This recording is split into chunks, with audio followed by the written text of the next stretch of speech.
What is up, everybody?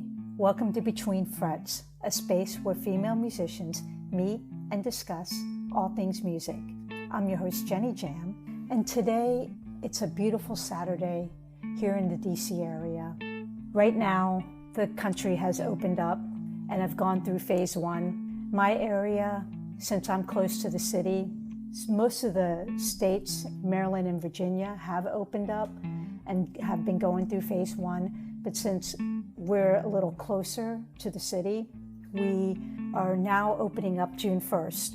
That includes Northern Virginia, DC, and the Maryland area that are all close to the DC area. So things are slowly opening up, but it's not even about that right now. I'm just going to be really real right now and what's going on. You know, we're in a time where we've just experienced a lot of tragic, horrific events with the murders of George Floyd and Ahmaud Arbery and even Breonna Taylor. This happening right now, again, it's very devastating, it's disgusting, and people are angry. So yes, there are protests happening. Protests are happening here in my city. They happened last night, they're happening today, they're gonna happen tonight. People are just angry right now. Now, we at Fret Sisters, we're all about the music. We're all about, sharing the love of the female musicians, the female community. That's what we do. But we also have feelings. We too are hurt and devastated and angry. While we don't condone the violence that's happening, we're not shocked. And just like I just read a tweet that said, with what's taking place right now, if anybody is shocked about what's happening, then you haven't been paying attention. That to me just says it all. We send our condolences out to the families. We hope justice will be served, and just everybody please stay safe as the country is opening back up. But the thing is Between Frets, we're bringing in this content to you so that you could take a break and listen to these wonderful artists. It's our quarantine season, and we were supposed to end in May, but it's just the honor of being able to find artists and getting the support that we got. We've extended our quarantine season up through the beginning of July with some wonderful, wonderful women. So please take the time to listen to our podcast and support all these wonderful, beautiful musicians.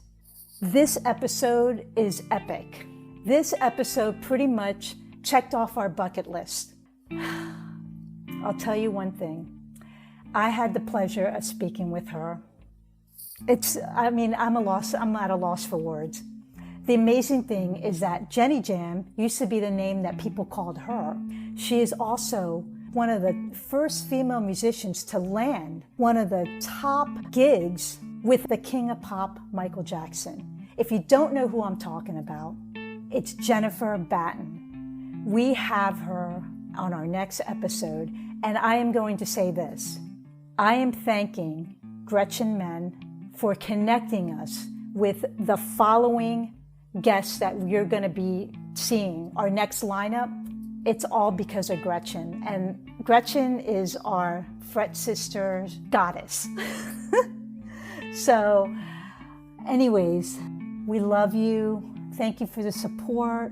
And take a listen to this episode. We hope you enjoy it. Peace and love.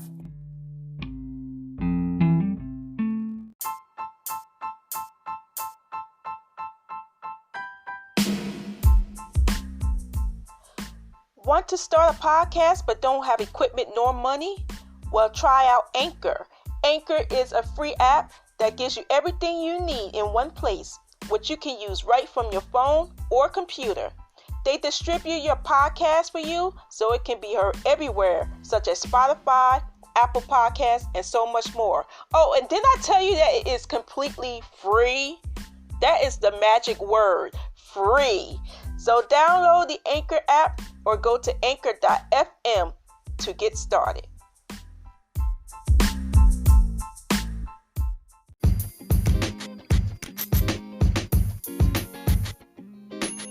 Hello, everyone. This is Jenny Jam, and we are back. Fret Sisters is truly delighted with our next guest for Between Frets. She's an accomplished, heavily respected musician guitarist in all genres, straddling the worlds of classical, jazz, rock fusion, electronica, world music. The list is endless.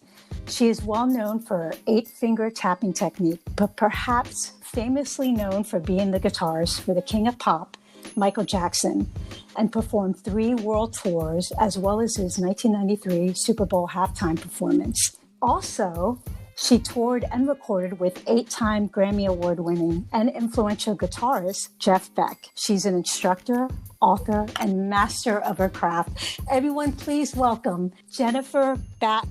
Hey, how's the East Coast? Oh my gosh, the East Coast. Well, it's sunny here, but it's cold. So it's cold and it's warm. How's it over there? You're in the West Coast, right? LA? Yeah, it's been very summery on and off, and today it's normal rainy Portland. Oh, okay. So you're in Oregon. Yeah, I escaped LA 15 years ago and will never go back. Oh, wow. I'm sure it's so beautiful up there. Oh, it's so green. Yeah. You get to breathe real oxygen up here. Oh, definitely. How, the first thing we want to find out is how is everything going through this time, this unprecedented time that we're all going through with the quarantine and everything? How are you doing? Mentally, I go somewhere between, is this the apocalypse? And how cool, this is a sabbatical. Yeah. Right. I know. I think it's such a surreal moment, and it's historical. It's like, wow, I can actually talk about it and tell the younger generation, and we'll be in textbooks, Right. Well, hopefully that's not the positive thinking side. Yeah, exactly. I know. But anyway, so we want to take it back to when this dream became a reality of picking up the guitar and wanting to learn it. I read that you were inspired by your older sister at around the age of 8.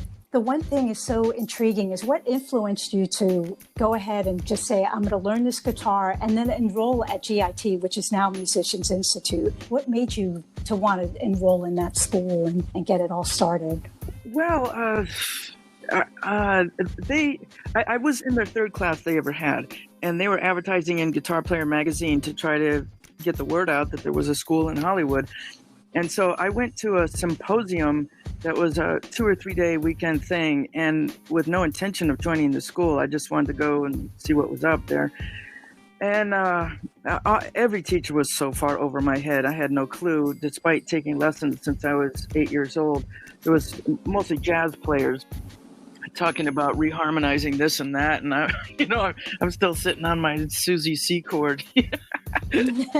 But while I was there, I ended up taking a test and flunking because I just didn't have the basic skills. Like, even though I had been playing so long, I didn't know diatonic scales. I didn't know the difference between a G major 7 and a G dominant 7th. I didn't know harmonic minor scales, and so they sent me back home, and I studied with a jazz guitar player named Peter Sprague, a monster player in San Diego, really intensely for 6 months, and then I was able to get in. Oh, sweet. And that's where you actually started experimenting with the 2-handed tapping technique. Was it there at GIT? Well, the seed was planted there. We would get a really killer seminar every month by different monster players like Pat Metheny, Larry Carlton, Lee Ritenour. And one month it was Emmett Chapman, who invented the Chapman stick that Tony Levin made famous. And, at that time there was 60 students total, and 59 of us thought, we're just trying to get these 6 strings down and to pick up a whole new 10-string instrument that's tuned completely differently. Nobody had any interest. But Steve Lynch, a fellow classmate, it planted a seed in his head because the Chapman stick, there's no picking. It's all tapped. So he started experimenting with tapping on the guitar with the right hand. And I was checking in every couple of weeks to see what he was up to, and it was just so fascinating. I knew I had to have some of that, but the school year was so intense that I didn't have a spare moment to do any extracurricular study. So as soon as we graduated, I got a lesson from him, and then I started going off, because once I understood the basics of the concept of what he was doing, then it was a fun time. And I just went bananas experimenting with two-hand chords and percussion kind of stuff. And I stuck with it. Wow. And even as far as back then, going into a school like that, you were like probably one of the few female guitarists that was enrolled there, maybe the only female guitarist. I was the only one, and which was kind of shocking on day one. It never occurred to me my whole life, because I was a closet player, right? I never went out and played gigs until after the school was done. And I just went for my weekly lessons at the music stores and all that. And when I got into the class, it was just kind of shocking that this is not a normal career choice for women. Well, you definitely opened doors. That was, opened doors for like the female musicians to come out, and to this day, really. Good.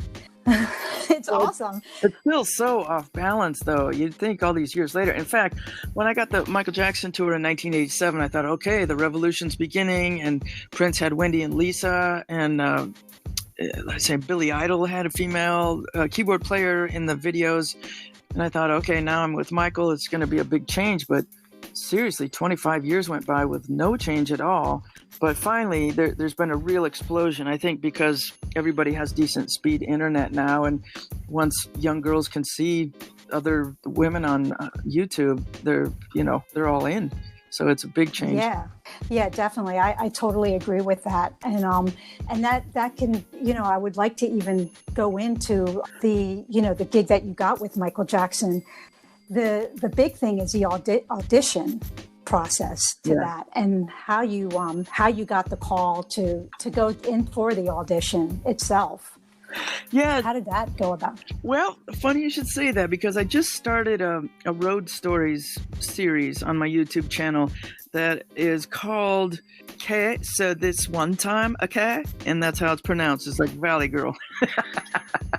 Yes. I actually did see that. Okay. Well, I've got 3 episodes now. I uploaded one yesterday, and that one I have some of my audition video in it. So I tell the story about that. But basically, there was a Musicians Institute. After I graduated there, I went back years later and was teaching there, and they had a referral service for people that were looking for players.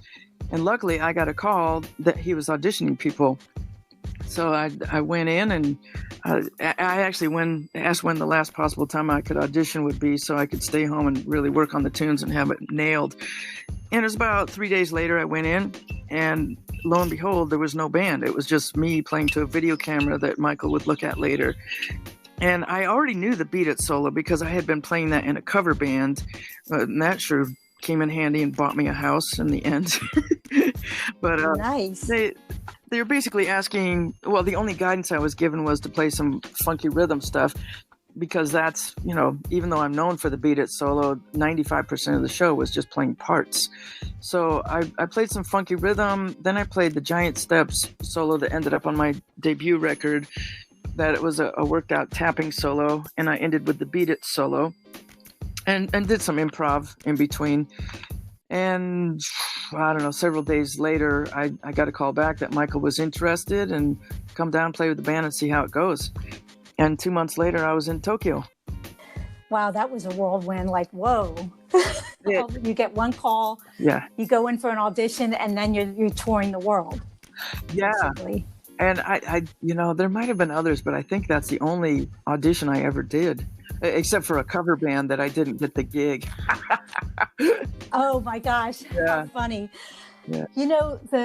For the audition prep, were you told what songs to play, or that, we just want you to come in and do anything, and then you were like put on the spot to play something, or how was that?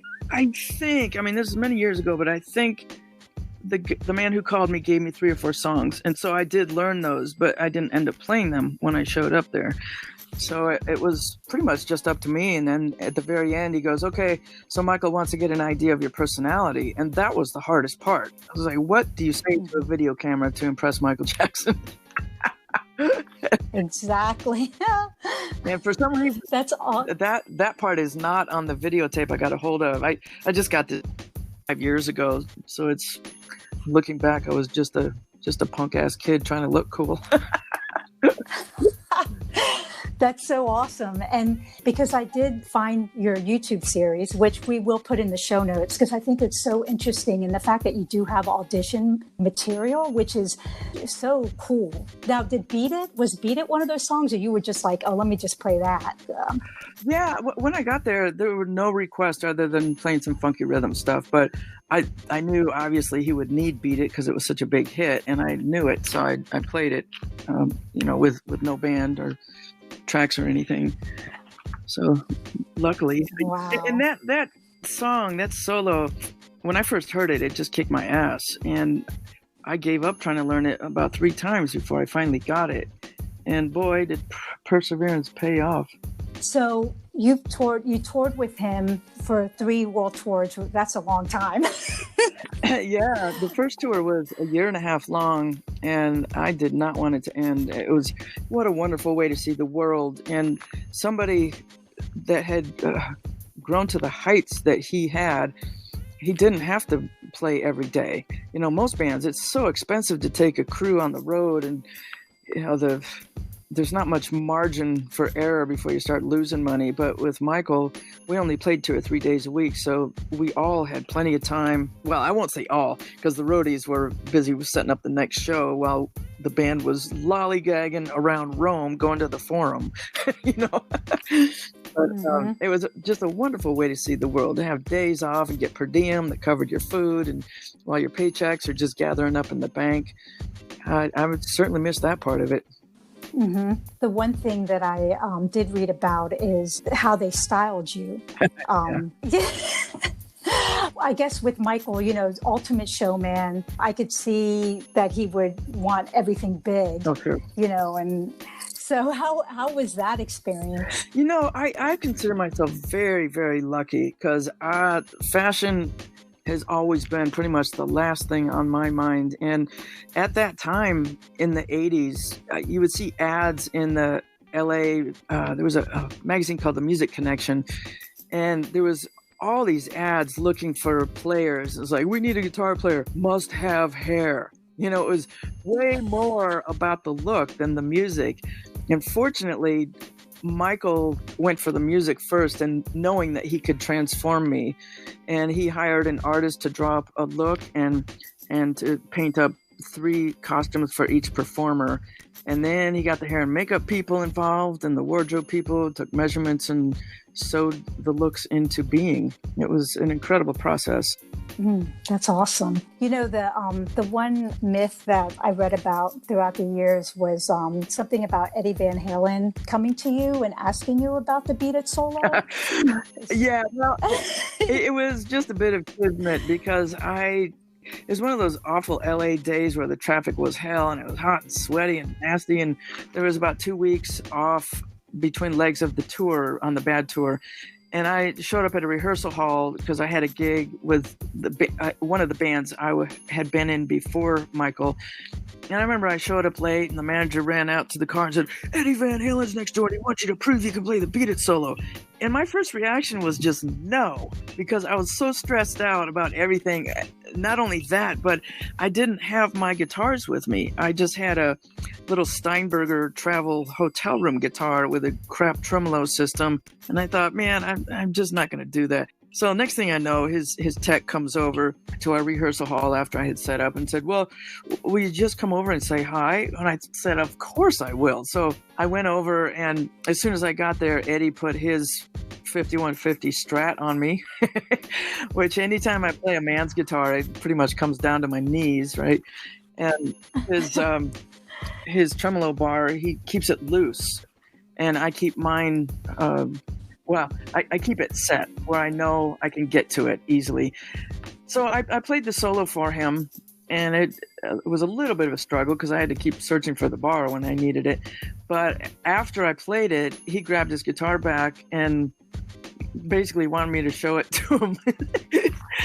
Because it was one of those things where it was improvised. He went in, Quincy Jones was recording the thing. From what I hear, he just laid down 2 different solos and they comped them together. So it's not something he ever played with Van Halen or ever played again. But he picked it up extremely quickly, and it was really interesting because although we were both playing the same notes, he was playing several passages a different way because his hands can stretch a lot further than mine. So for one part of it, I remember I did some tapping with my right hand where actually he just did this enormous stretch with his left hand. And I would have given anything to have had a smartphone at that time to video it, but sadly, it is only in my memory. That's amazing too that you say that, because you do see, like, when you're looking up certain solos from like the original player, that how they play it different than maybe somebody else that would interpret it. So that's pretty interesting. Yeah, definitely. There's a whole lot of wrong sauce on YouTube, man. If you're ever looking for how to play this or that, oh man, there's so many videos. I go, I'm thinking, wow, this could be a shortcut to see what they're doing. And I go, oh my God, that's not even the right notes. In fact, I think the epitome of all that was I downloaded a karaoke track of Beat It one time, and the main riff, da, da, da, da, da, da, da, da, there's only 5 notes in it, and they got 2 of them wrong. Really? Yeah, and they're selling it as a karaoke track, and I'm like, oh Lord, people. Anyway. Oh geez, I'm gonna have to study that song again because we kind of play it in my band, but I don't play the solo. I'm like, if I can't play that solo, I'm not even trying it. It's a challenge, but it's still a challenge for me. I had to work really hard on it, and every night I had an extra challenge because we were tuned down to C.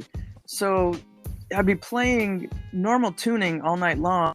The song, my showcase, I had this Frankenstein guitar with piano string wires, so it was a completely different feel. Plus they turned out the lights and I had fiber optic lasers coming out of my head, and yeah, challenges they don't tell you about in music school. Wow, what an experience though. Yeah. So the biggest shows ever with Michael Jackson. And then the one other thing I wanted to touch on is, I know one of your musical influences is Jeff Sure. Beck. And you got to tour with him and record with him. Yeah, best of both worlds, huh? Pretty fairy tale. Yeah. Yeah, it's crazy. Well, I'm just going to take that how and run with it. I just wanted to meet him. Get an autograph. I had been so immersed in his music for so long. And at one point, I learned every single solo on 2 of his CDs, Blow by Blow and Wired, long before CDs existed. That was from the LP or cassettes at that time. And I knew Terry Bozzio, who did the Guitar Shop record with him. And I told Terry I wanted to meet him. And I think, actually, you know what I did? On the Bad Tour, I had a bunch of Jeff Beck t-shirts, and I had photos of me doing interviews with the Jeff Beck t-shirts. And so I sent those to Terry to get to Jeff, which I don't know if that ever happened. But then the Dangerous Tour happened, and I knew we were going to England. So every country we went to, I would ask the Sony reps that were always backstage if there was any connection to Jeff and how to get him to a show. And eventually somebody came through out of London, and the show that he was invited to, at the last minute, he got turned away at the gate because Michael canceled the show after 2 opening acts went on. And I was devastated. I thought, oh my God, my one chance to meet him is just poof, gone with the cancellation. So I called him the next day and I said, I don't know when or if they're going to make up the show, but can I meet you anyway? And he said, sure. So I went down to the studio he was recording his rockabilly record at that time with the Newtown Playboys. And, made my connection, hung out for a little bit. I gave him a copy of my first CD that had just come out, Above, Below, and Beyond. And also the MTV over there, at their midnight hour, they were playing my Flight of the Bumblebee video.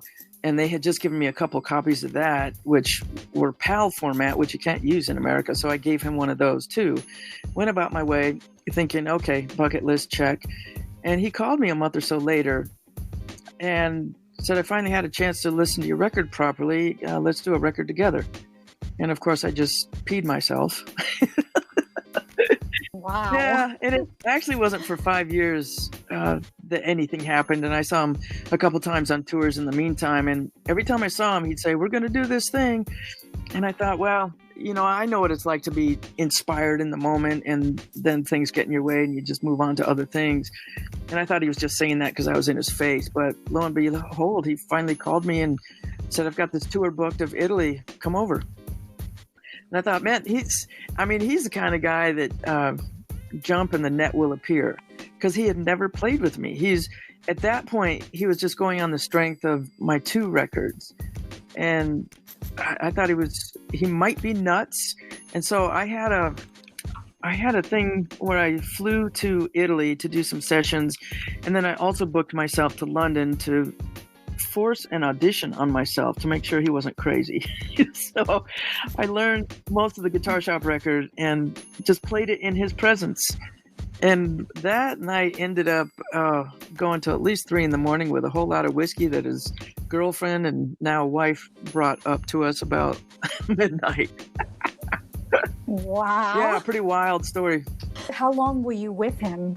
Were you touring with him? 3 years. We did 2 records and toured for 3 years. Yeah, it was really intense and really loud. And honestly, by the time it ended, I was seriously ready for a break. Because it's not the kind of gig where you can wear earplugs, because he'll go from 11 down to a whisper. And invariably, if I have earplugs in, I'll have a ridiculous delay going on and not even realize it in my system. So it was a perfect amount of time, and I'm glad to have done it. Yeah, because if you really think about like what you did with Michael Jackson, and he toured on 3, you toured with him on 3 albums of his, right? Over 10 years, Bad, Dangerous, and History. All of his solo tours without his brothers. Yeah. So and then you're going into Jeff Beck, which is, you're talking Jeff Beck. Yeah. It was pretty intimidated in the beginning. In fact, during those 5 years since when he first called me to join him, and when I did join him, I'd have these recurring nightmares that, what the hell am I doing here? I remember one where I was hanging out in France with Tony Hymas and Terry Bozzio, and I just felt so out of place. And I go, oh, Jesus Christ. And honestly, pick up, and he sent me tracks to learn.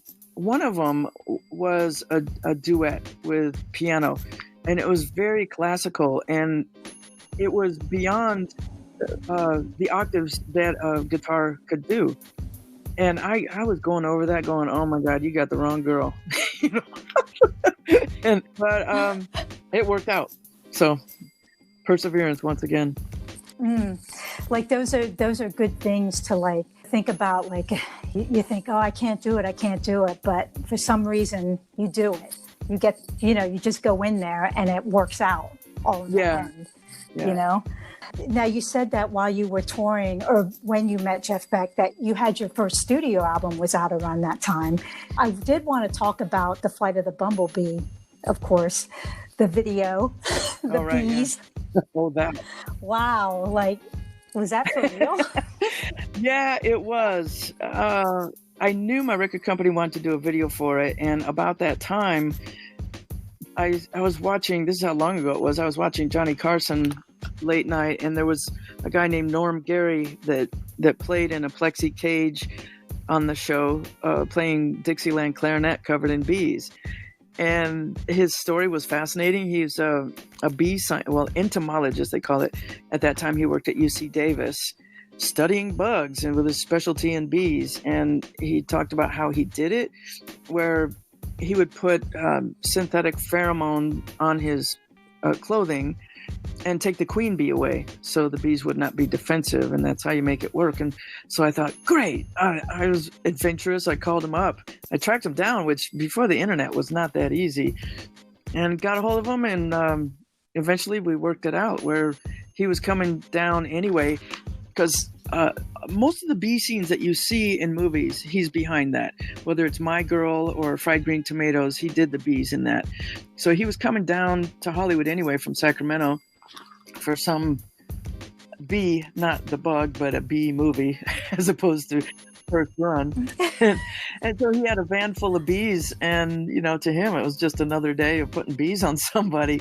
But I remember the first thing he said is, okay, I mean, he just laughed when I told him what I wanted to do, but he said, okay, first of all, you got to have a nurse with adrenaline standing by, because if anybody's allergic, you don't want people dying just to do a stupid music video. So I knew somebody that knew somebody. We had the nurse there. We had a crew. In fact, we called up a local film school to get some student filmographers there too, just to have extra footage along with our pro team, because we thought, man, if anything goes wrong, I am not going to do this again. And it took about 2 hours, I'm guessing. And he would take these racks of bees one at a time after he put the pheromone drops on me, and just place them on me, and they would stay. And I remember it was kind of a chilly day, but once I had 150,000 bees on, it was like a really warm coat. Noisy, very noisy. I put earplugs in, and I put off repellent in my hair and my face, so they wouldn't be going up my nose and stuff. And at the very end of the shoot, he goes, okay, now is the difficult part, which, I didn't even think it through. He said, getting them off you is an issue. And I thought, oh, holy shit, really? So he had these smoker guns, and he'd smoke them so they'd get confused and fly off, and also a whisk broom. And while he was doing that, we were walking away from the original site that we had shot. So it worked eventually. And I tell you what, I was about 2 feet away from leaving and getting in my car, and I got stung.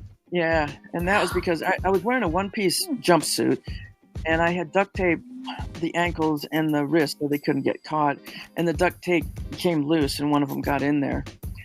So it was no big deal, but a year or two later, I was hiking up in the mountains and got nailed again, and that time I ended up in the hospital. So yeah, now I have to take an EpiPen around. The things you do to try to sell music, huh? Right. Because I was wondering how, like, the aftermath, like, how did they get those bees off of you? And do they fly away, or do they go in a cage? Well, oh, they just fly away. Well, not away. They had these racks they would collect them in. And I think that the normal kind of boxes that you'll see where, honey beekeepers have in various areas of the earth. And I think they must have had some kind of attractant to get them back in the boxes. And of course, I'm sure they lost a certain percentage. And bees don't live that long anyway. But they worked it out. The guy knows what he's doing. In fact, he wrote a book maybe 5 years ago on how to be a hobby honeybee keeper. And I thought, I am not a good candidate for that. So you have a huge discography of work, starting from your first album. And then the latest is the 2017 release. And I want to say his name right, Mark Share? It's pronounced like Share, Share. But the spelling is Scherer. Yeah, it's not an easy one. Mm-hmm. Right. So the one thing about your instrumental work is some of it's melodic, some of it's fun, some of it's fresh, hard, heavy, funky, classical. What is your approach when you start thinking, okay, I want to do an album and here's where I'm going? Is it a lot of inspiration? Well, all three of my records, and I don't consider the Cher Batten record as a vocal record, so I came in at the 11th hour on that. So when I speak of this, it's only for the instrumental guitar stuff. there was quite a few years between records, and so I was just in, a whole different chapter of my life when I started getting into the second record and the third record. The first record was just kind of a proving ground, and it was produced by Michael Sembello, who wrote Maniac for the Flashdance movie. And he had a lot of control over that. I mean, I think all of the tune choices were mine except for one of his. But he insisted on Drum Machine, which I wasn't really thrilled with. And so the next record, once ADATs were invented, it just gave everybody freedom. I didn't need a producer. I didn't need to schedule hours. I could just go to my garage and carve away as I chose. And that one I hooked up with a great drummer that Terry Bozzio recommended named Glenn Sobel, who's now playing with Alice Cooper, and Ricky Walking, great friend of mine, great bass player. And we just got together and were very, I had all the demos I walked in with, very raw demos, and just let them have creative freedom. There wasn't much reining in at all. So the songs ended up pretty long in hindsight. But yeah, it was a kind of a world beat adventure because I was super into world beat at that time, African drums and that sort of thing. And then the third record, Whatever, that all came from working with Jeff Beck and writing stuff for him. And he's the one that turned me on to electronica and techno. And so I kind of went in that direction. But I would be more likely to call it Gitronica than electronica. Yeah. There's a lot of cool, different kind of music on that record. Back in with Michael Jackson, did you guys have like in-ears to work with? I know you were talking about that earlier. Did you have amps set up on that? Because I know now when you think about like some of the artists that are playing out, a lot of their musicians don't have like amps on stage or anything like that. It's which guitar players hate. It's just so dissatisfying. I don't think we we had in-ears on the Bad tour. I'm pretty sure we didn't. On the Dangerous tour, that might have been when in-ears were introduced, but we also had monitors in case something happened with the feed for the in-ears. So I would pull out at least one ear when I went out front for solos because it just didn't feel right otherwise.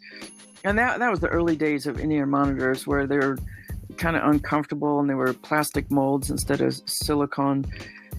And I've gone back and forth with in-ears over the years. I went for one that Sensophonics came out with that was super expensive. That was $2,500 at the time.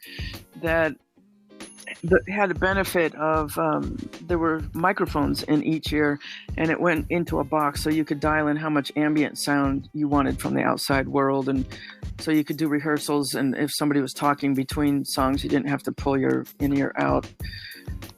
So that was the best of both worlds, but not great. And I still struggle. And I just launched a cover band for the Portland area last year, and everybody's on in-ears, and the singer loves it, the bass player loves it. I do not love it, and I'm still experimenting with trying to make it work. I discovered the Audix i5 mic, which was a real improvement on the speaker cone. But guitar players kind of rely on that air. We don't get down on our knees and have the speaker in our ears, and that's really what you're doing when you have in-ear monitors. Is the speaker's going directly into your ear, and it's a little too direct. So I keep buying things, hoping the next thing will be what makes me happy, and it never is. So, do not have the answer here, but I've tried adding ambient mics, and the latest thing I'm doing is combining. I'm using the Blue Guitar Amp 1, and Thomas Blue, that invented it, also has a thing called the Blue Box, which is a IR speaker emulator with 16 different IR speakers to choose from. And I think I use a 1967 Marshall, and it's got also a virtual speaker placement knob on it. So between that and the speaker, I'm getting closer to being happy, but I cannot claim to be happy. Yeah. Hey, you know how it is, going through trying to find your tone. Like there's always that time where you're like, okay, I'll get this amp, that amp, or this guitar and that guitar to eventually get your tone. You get it, but then you want something else. Yeah. That's why we own 10 guitars. It's endless. And the thing, I mean, the theory behind in-ears is great because you can, in theory, get total control, where if you place the mic the same way every night and it's going in your ears, you don't have the variability of the audience, which every new audience member is going to change the psychoacoustics of the room. So there's no controlling that. You know, anybody that's been playing any length of time knows that you do sound check, everything's wonderful, and then you do the show and everything has changed because it goes from an empty room to a filled room. And sometimes it can be really shocking, like, what the hell do we even do sound check for? You know? But, you know, in theory, in-ears are the way to go, and they keep working on them with more and more drivers, and it will get there eventually, right when I retire. That's Murphy's right Law. when you retire. Yeah. What is your go-to guitar? I know you probably had used a few through the years, from playing out on tour to playing now. But what is your go-to guitar for the last 3 or 4 years, I've used a Washburn Parallax. They have a Parallax series they came up with half a dozen years ago or so, and I really like it. It's the first 24 fret guitar I've used. I did some mods, so I have for many years I've been using more of a Gibson scale, short scale neck, and their stock one is more like a Fender scale, so I had to modify that, and I took out the pickups and put in a Fishman Modern in the bridge, and the other two are from their Strat series, which I really dig, especially the Modern. I just love the response for soloing. The Strat pickups is kind of a compromise because when you have 24 frets, you cannot do the placement of pickups like a Stratocaster has. There's just not enough room. So it's the best of both worlds, and I keep going back between that and I just recently got a hold of the guy that makes my amp, Thomas Blug. Also has a guitar line, though he's just firing it up and not pushing it just yet. And it's such a different feel. It's I don't know if I'll ever get there, but I love the sound of it. So I'm always in two worlds, man. It's just I am perpetually frustrated because for many years I've been using Digitech gear, and I'm using the 4-cable method. So the amp is the amp, and I'm only using the Digitech for effects.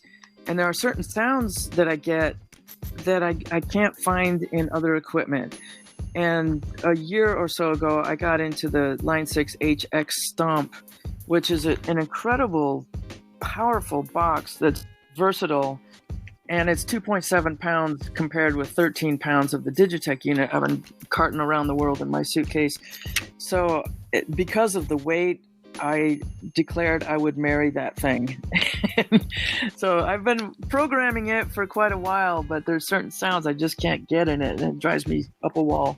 I did want to talk about your damper. How did you come about? It was out of need, really, because I really, really got into tapping, and the sock is really not practical.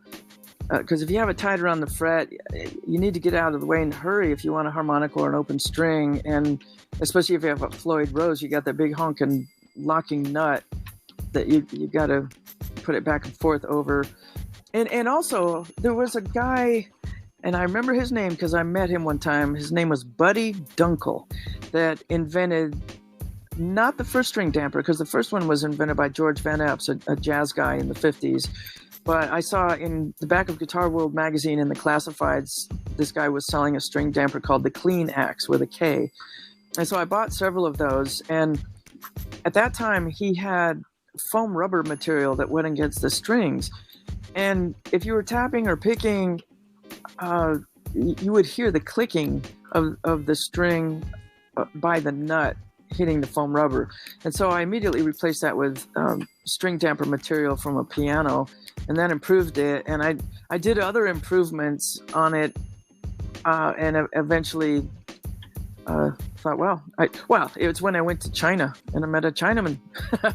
I said, well, now I have my Chinese connection, I can get it made here, because I tried to get I had a prototype made up, and I tried to get them. I asked what the cost would be to get them made in America, and to do 1,000 units would cost me $100 a piece, which is just extremely prohibitive. And when you can get a guitar from China for $200 or $300, that ain't bad. Nobody's going to spend $150, $200 on a string damper. So I did get them made in China, and I'm almost sold out. I've got a few left, maybe, 30 or 40. But I use them all the time.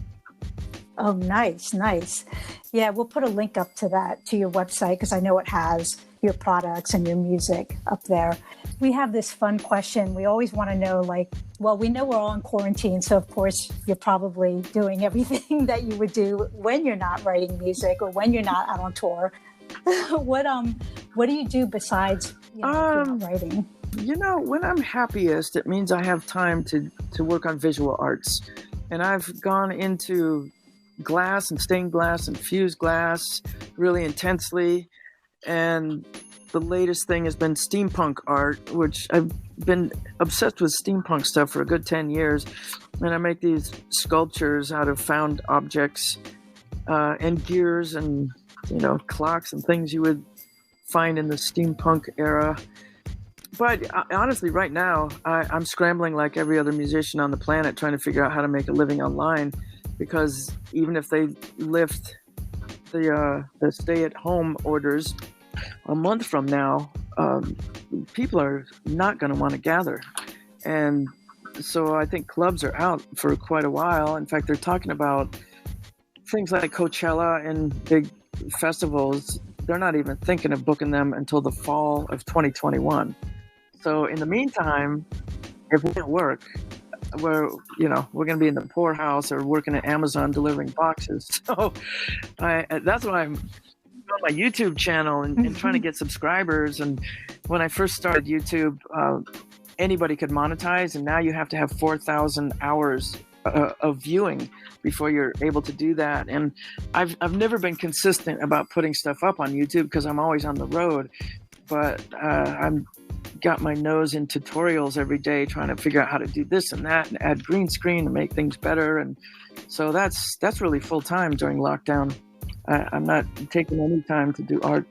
Yeah, I was really curious when I did, when I've seen some of the videos. Are you doing that all by yourself, all the editing? Of swearing that goes on in my house. The cuts.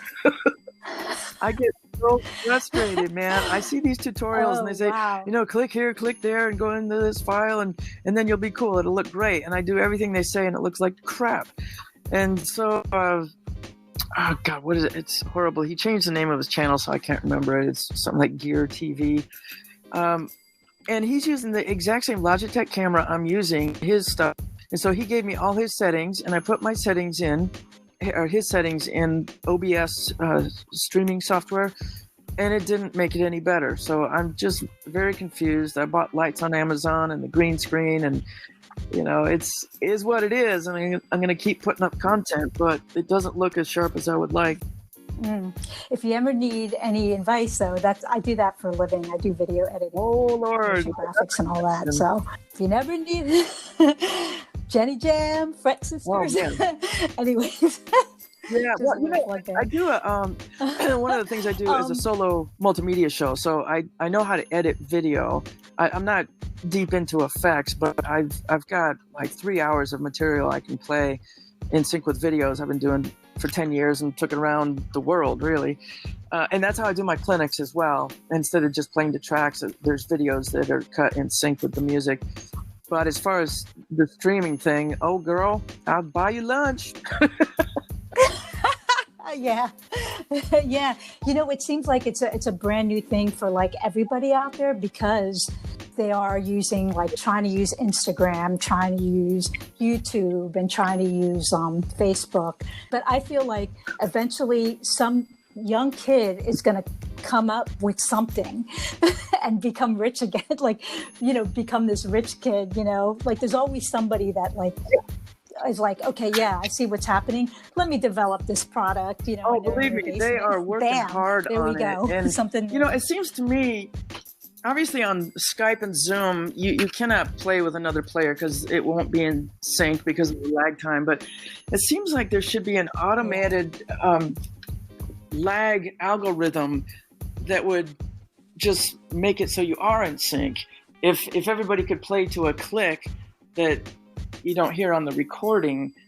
That was like a beat ahead, I think. Like one person will play and then the next person has the beat ahead. Well, it is now, ahead, but right? if some genius came up with an automatic lag correction tool, then we could all play live. I know everybody's researching that right now because you see all these videos online that look like people are playing together that are not. Because it all has to start with one person with a click or some kind of basic track, and then people layer on top of that. Yeah. And then somebody puts it together. Yeah. So Jennifer, gosh, great. This is all great information. I just want to know, like, do you have any advice for like the upcoming musicians, the female musicians? I know we said earlier that it just seems like there's like a big explosion of artists using female musicians, hiring them more and more, which is great. You know what kind of advice do you have now is the time, because back when I was coming up, the male bands didn't want to know about having females in the band. In fact, the one cover band I told you about earlier that I auditioned for and failed, at the end of the audition, the guy said, "Yeah, that was great, but we always have trouble with chicks." And that was the end of it. I thought, why the hell did you even have me come here, you little bastard? But things have changed to the point where now people are looking for females because of Prince and Michael Jackson, and because there are so many great players out there now, it's kind of a fashionable thing. So take advantage of it and help balance the playing field out there, because it's still, God, I remember Guitar Player Magazine did a cover story on me in 1989, and the way it started out said that there are more women that subscribe to Playboy Magazine than to Guitar Player Magazine.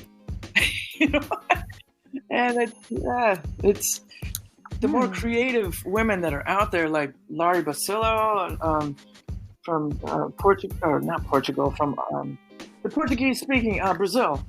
There's really Brazil. Great players out there. Yeah. So, the history of guys saying girls can't play, that's over. So actually dive in with both feet and put an anchor in there and don't move. Yeah. And it's still true, though, because, I mean, even today, there's still people still kind of like intrigued or, like questions and judge women that play. And it's like, why? We're in 2020. Like, people are out there. There are skilled players out there getting those gigs. And you still have to say something, If you it's crazy. A bird's eye view, it's still a man's world in every single field, pretty much. I mean, even in cooking, for Christ's sake, you would think that the traditional role for females there are so many more male cooks that are famous and have books and TV shows and stuff. It's just, what the hell? But you can't look out there and go, oh, we're the downtrodden ones. It's like when you get into music and you know that you want to do that for a living, you just can't let anything stop you. And if you run into negativity, just turn the other way, because that is not the right door for you. Mm-hmm. True.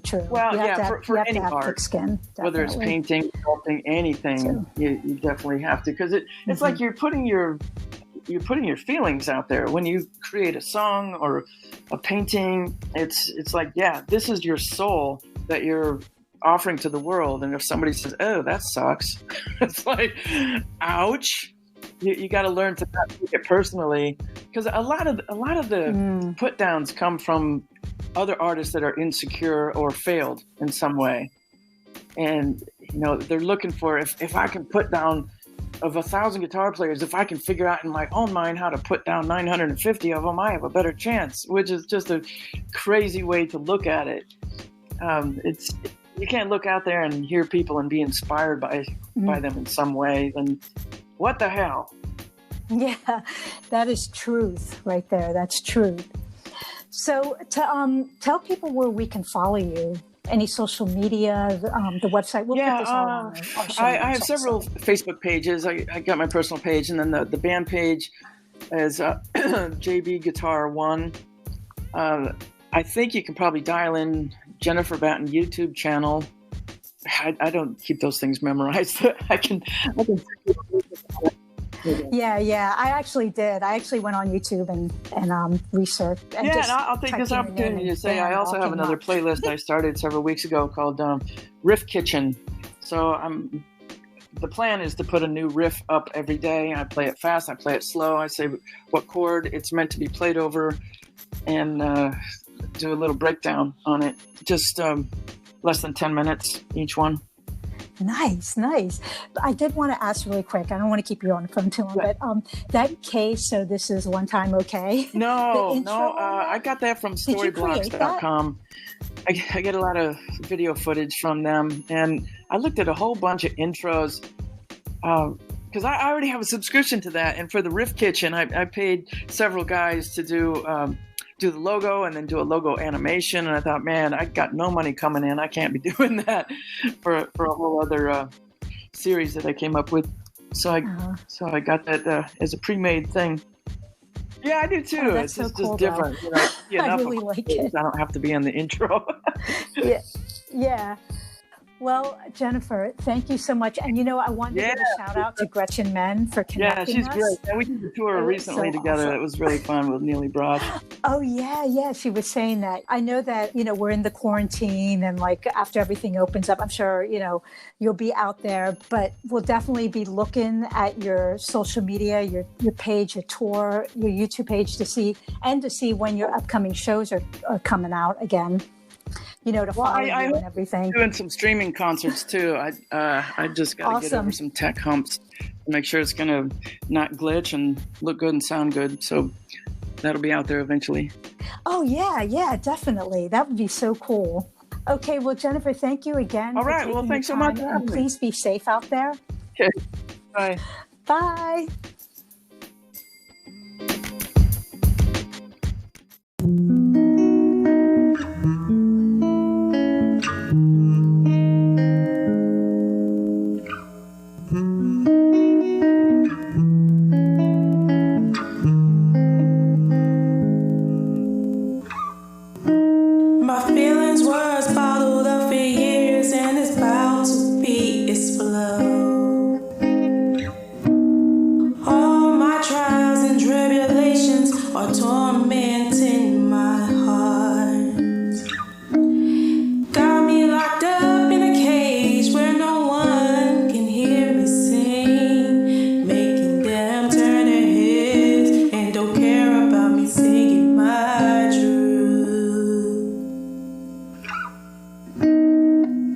Got me sad.